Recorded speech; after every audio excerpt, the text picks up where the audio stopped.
Many thanks for joining us. This is the News on 90 International. We're live in Abuja, and I am Ruth Aguela. Let's bring you the headlines.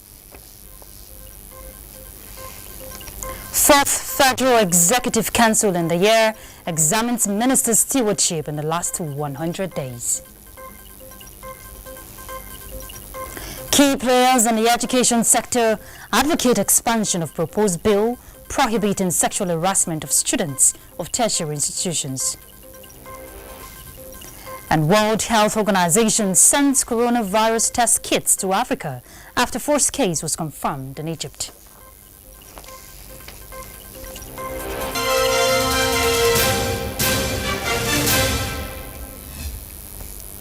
We'll begin with FEC, a meeting of the Federal Executive Council, the highest policy decision-making organ of the Nigerian government, has just ended at the State House in Abuja. President Muhammadu Buhari presided over the meeting for the fourth time in the year 2020. State House correspondent Adamu Sambo reports that various memoranda from ministries, departments and agencies are slated for consideration and possible approval. Some ministers also gave account of their stewardship in the first 100 days of the next level agenda.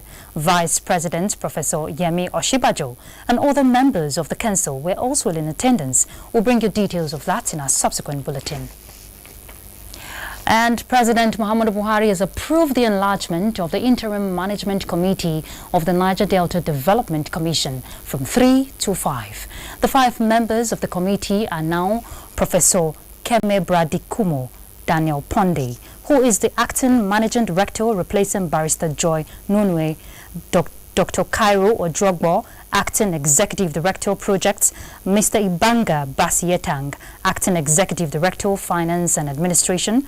Other members are Mrs. Caroline Nagbo and Cecilia Bukola Akintomide, a former vice president with African Development Bank.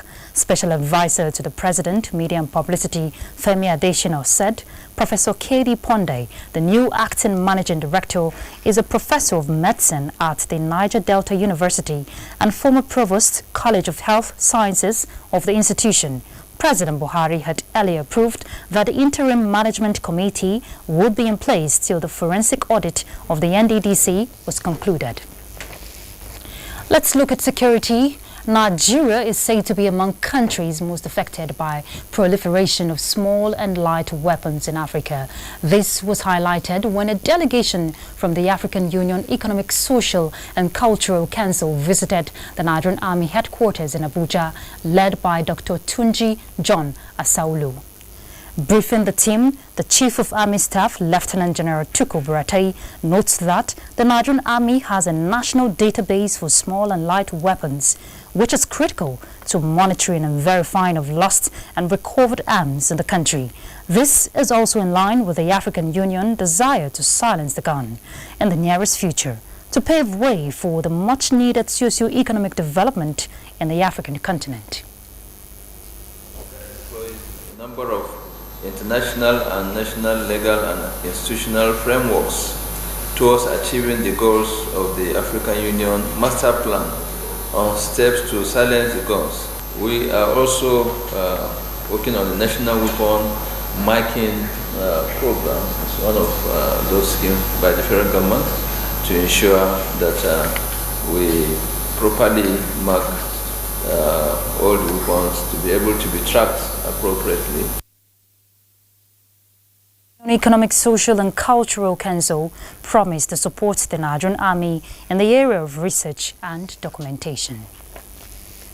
And following that development, the proliferation of small arms and light weapons in Nigeria, which has been a major social problem in Nigeria, experts say need urgent legislative intervention. Against this background, the Senate at Wednesday's plenary considered a bill that seeks to establish the Nigerian National Commission against the proliferation of small arms and light weapons in Nigeria. National Assembly correspondent Ignatius Onkwo will tell us more. Bill 2020. The increasing numbers of arms smuggled into Nigeria engaged the Senate for hours as it considered for second reading the Nigerian National Commission against proliferation of small arms and light weapons. The bill is being sponsored by Senator Smart Adeyemi This has fueled violent conflict, as witnessed in Niger Delta, kidnapping in the southeast, armed robbery in the southwest, ethno-religious violence on the plateau, and insurgency operations in the northeast of Nigeria. It is a reading taken. The bill is referred to the Senate Committee on National Security and Intelligence to report back within 4 weeks. Thank you very much. It was a day of second readings of bills in the Senate, 4 of them higher institutions establishment bills. The Federal University of Environmental Technology Ogoni River State Establishment Bill, sponsored by Senator Barry Nadam Pigi, was also passed through second reading. The institution, when established, is to provide academic and professional approach to ensuring environmental sustainability in Nigeria, especially the Niger Delta region. I want to reiterate that when this bill is enacted into law, the Federal University of Environmental Technology, Sakowa Ogoni River State, will be the first in Africa in these areas of learning and knowledge as a specialized university. The Nigerian Civil Defense Academy, Bandogari Niger State Establishment Bill, was also passed through second reading. It seeks, among other issues, to provide academic qualifications and professional training for men and officers of the Nigerian Civil Defense Corps, sponsored by Senator Sani Musa. The principles behind the introduction of this bill is to provide the legal and institutional framework for the establishment of higher institutions that will bridge the noticeable gap of lack of recognized higher institution to train civil defense corps. This is one piece of legislation that will support all the effort we are trying to make to enhance the capacity, efficiency, and effectiveness of our security agencies. Senator Sam Egu drew the attention of the Senate to the death of Professor Chukwemeka Ike, a one-time registrar of the West African Examination Council and the author of the book, The Bottled Leopard, as the legislators observed a minute silence in his honor. The Police Academy Establishment Bill Wodil, sponsored by Senator Haliru Jika, and the Tertiary Education Trust Fund Act Amendment Bill, sponsored by Senator Abdullahi Adamu, were also passed through second reading. From the National Assembly, Ignatius Nkwo, NTA News. Thank you, Ignatius. And still staying with legislative matters, participants at a one-day public hearing on sexual harassment of students in tertiary institutions Prohibition Bill 2019 are seeking the expansion of the bill to include primary and secondary schools, as well as work and worship places. The public hearing is part of the process for enactment of the bill in the National Assembly.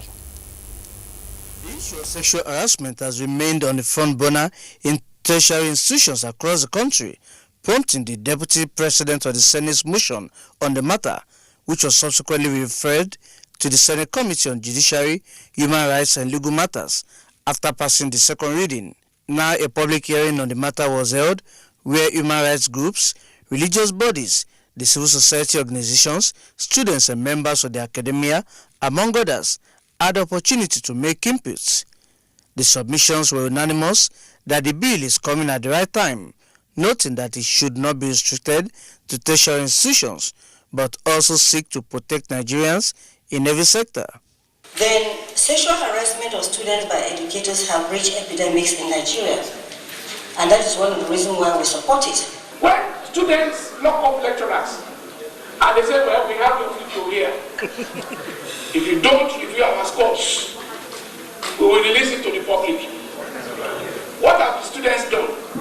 This is about fishing out those ones who are intimidating and making education experience in tertiary institutions a nightmare. The committee explained that the bill does not seek to target any group, but to sanitize the use in the tertiary institutions and others. Somebody talked about the need to also address the issue of cultism and the extent to which they are also enhancing sexual harassment.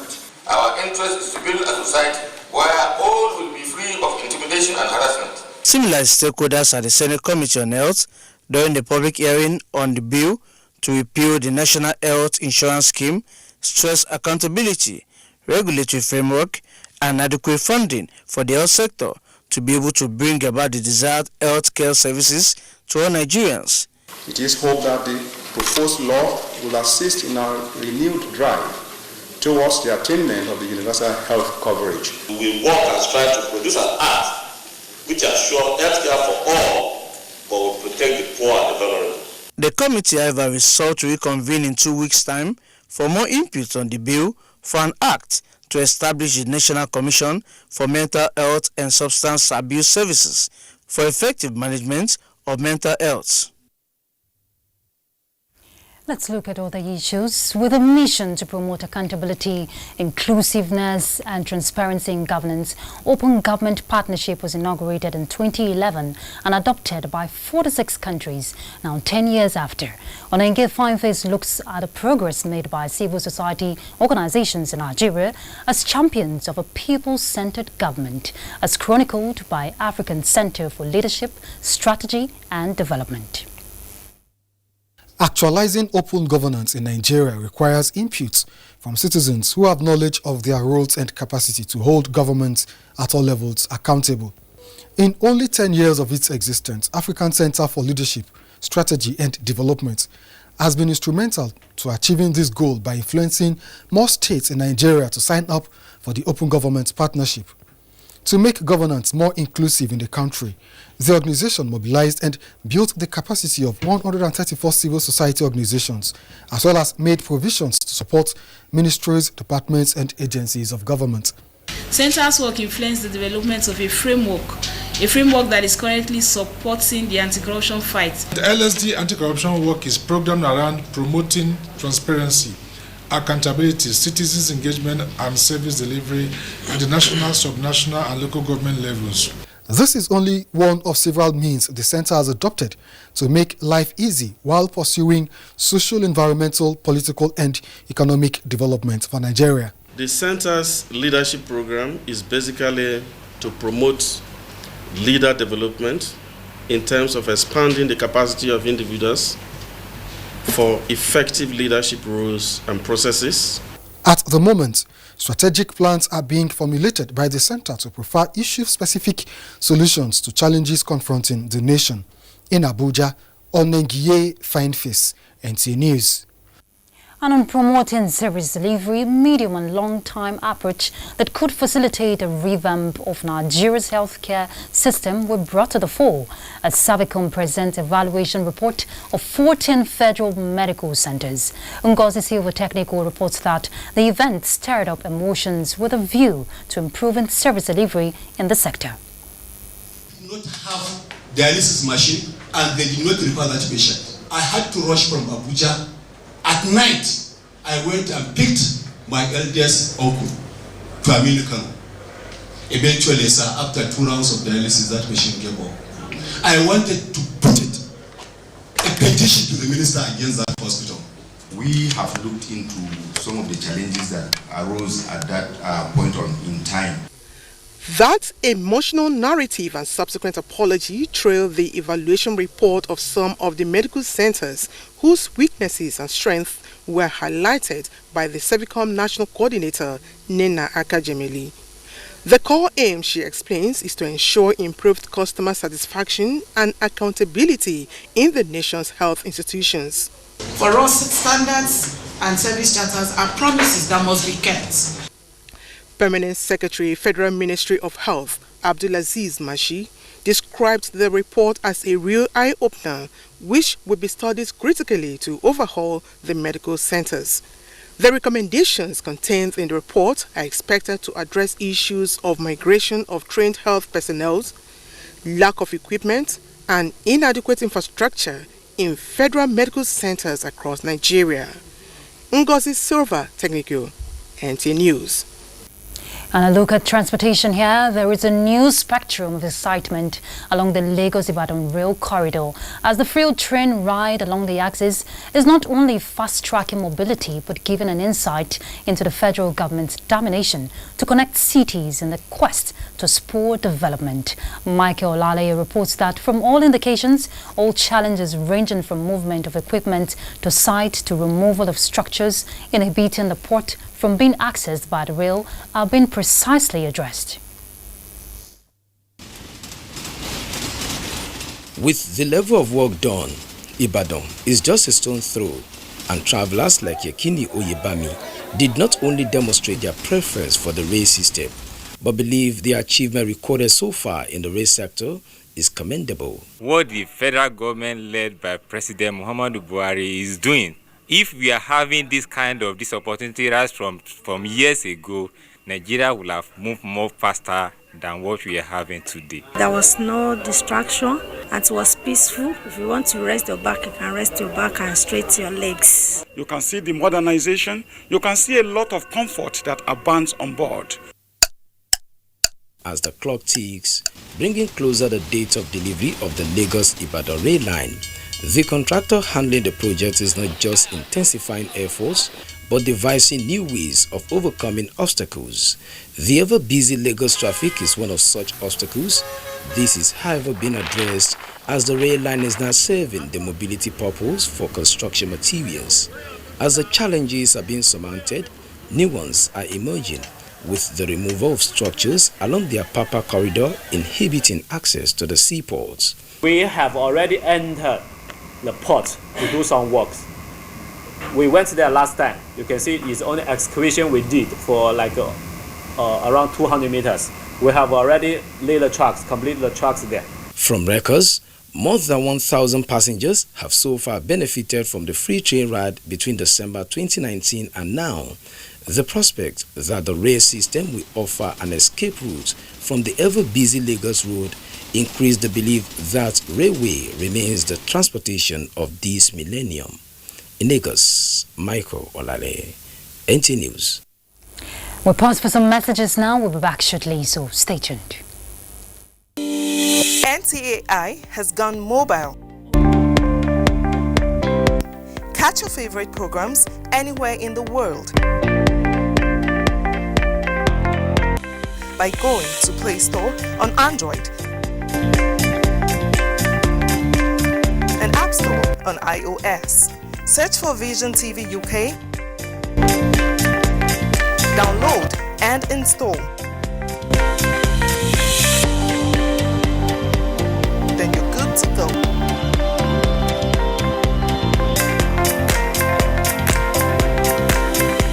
Today or 4 days when my girls won't come visit and I need to come go expire. Oh, but my guys, they can't follow me watch this match. I must not fold the hand.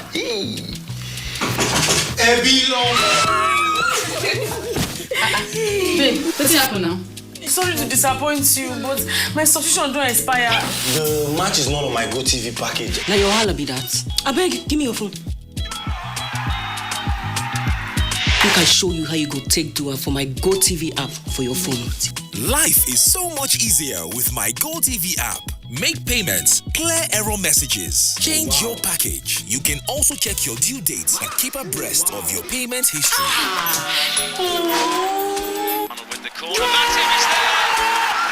The new My GoTV app is everything you need in one place. So what are you waiting for? Download My GoTV app now from Google Play or App Store to enjoy the easy life. GoTV. Live it, love it. Thanks for staying tuned. Justice Hussein Baba Yusuf of the High Court of the Federal Capital Territory, sitting in Maitama, Abuja, has ordered immediate release of the international passport of former National Security Advisor Colonel Sambo Dasuki to him. This is to enable him renew the travel document. The trial of retired Colonel Sambo Dasuki has resumed with an application from the Prosecution Counsel Oluwaleke Atolagbe, withdrawing the earlier one, which sought separate trial for the 4 other defendants in the case. The court also ordered the release of Dasuki's international passport. The prosecution did not oppose the application. Dasuki, former Finance Minister Bashir Yuguda, former Sokoto Governor Atahiru Bafarawa, and 2 others are facing a 32-count court amended charge bordering on criminal breach of trust, misappropriation of public funds to the tune of 33 billion naira. The case has been adjourned to March 13, 2020 for hearing on the substantive matter. Reinforcing the saying, the labor of our heroes past shall never be in vain, the Ministry of Defense has presented checks to the next of kin of personnel of the Armed Forces of Nigeria who died in active service. Najatu Tijani reports. Gone but not forgotten. 184 military personnel who died in active service have left a legacy for their next of kin, who have now gathered from far and near to receive benefits accrued from the years of service of the departed. Binta Abdul Aziz Mohammed is one of the next of kin. The young widow lost her husband in an attack in Jakana town in Borno State. My husband died on the spot. I have 3 children, 2 girls, 1 boy. I think now that I have someone to rely on, I have someone that will take care of my children. Likewise, Sarah, Bodude and a host of others who received checks for various sums of money to boost their welfare say they are grateful for the sacrifice of the fallen heroes. A sacrifice which the Ministry of Defense vows will not be in vain. We know we cannot compensate you. There is nothing we can do to bring them back. But certainly the Ministry of Defense or the nation as a whole will not forget the services of your brothers, husbands, and your children. Till 2014, military personnel were excluded from this gesture contained in the Pension Reform Act, but an amendment to the Act has made it possible for next of kin of the departed to benefit from the years of active service. This initiative is courtesy the Life Assurance Program for the Armed Forces, aimed at providing succor for those left behind. It is expected to assure the future of Binta's 3 children, Sarah's 4, and other next of kin whose hopes are hinged on the sacrifices of their loved ones. Naja'atu Tijani, NTA News. In other news, federal and Borno state governments have provided food and non-food items to 30,000 refugees in Difa, Niger Republic. Mohammed Goni reports that Governor Babagana Umar Zulum personally supervised the distribution. There are over 120 refugees of Borno extraction in Niger Republic, mainly from Abadam, Kukawa, Guzamala and Mobile local government areas of northern Borno, most of whom have been there for over 3 years. Governor Babagana Umar, assisted by the governor of Difa province and other officials of state government, distributed the relief items to the refugees. Professor Babagana Umar says 15,000 bags of rice were from Nigeria Customs Service, while Borno state government procured 15,000 bags of maize and same number of fabrics, as well as cooking oil in addition to 77 million naira. During a courtesy call on the governor of Difa province, Issa Lamin, Professor Babagana Umar appreciated the Nigerian government and Difa province for hosting Nigerians and the show of support. He noted that the presence of the Nigerian refugees has led to overstretching of water and health facilities and assured to complement efforts of the province in that regard. Governor Zulum also expressed willingness to build Borno House to accommodate Nigerian officials coming for engagement in Difa and assist with provision of social amenities, stressing further that Borno will continue to strengthen the relationship even after return of the refugees. From Difa province in Niger Republic, Mahmoud Goni, NTA News. On the foreign scene, World Health Organization sends coronavirus test kits to African nations after first case was confirmed in Egypt. Let's join Uche Ugochukwu for details. A warm welcome. Libya's UN-backed government has withdrawn from peace talks after the capital was hit by rocket fire.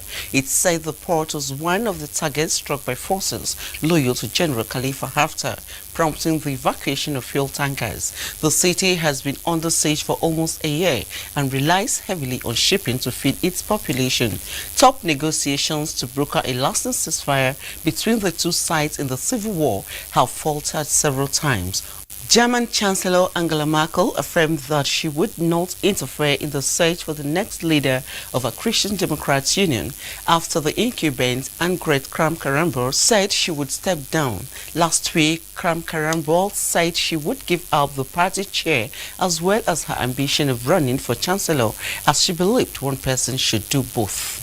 Finally, WHO sends coronavirus test kits to African nations after first coronavirus case was confirmed. 40 countries in Africa will be able to test for the COVID-19 by the end of the week after Egypt confirmed the first case on the continent last week. The WHO earlier this week sent reagent kits for coronavirus diagnosis to more than 20 countries in Africa to step up diagnosis of the virus. That's it from here. I am Uche Ugochukwu. Thanks for being a part of it. Thanks, Uche. And talking sports, Nigeria targets Olympic ticket at African Taekwondo qualifiers in Rabat. Ayodeji Makinde will give us details.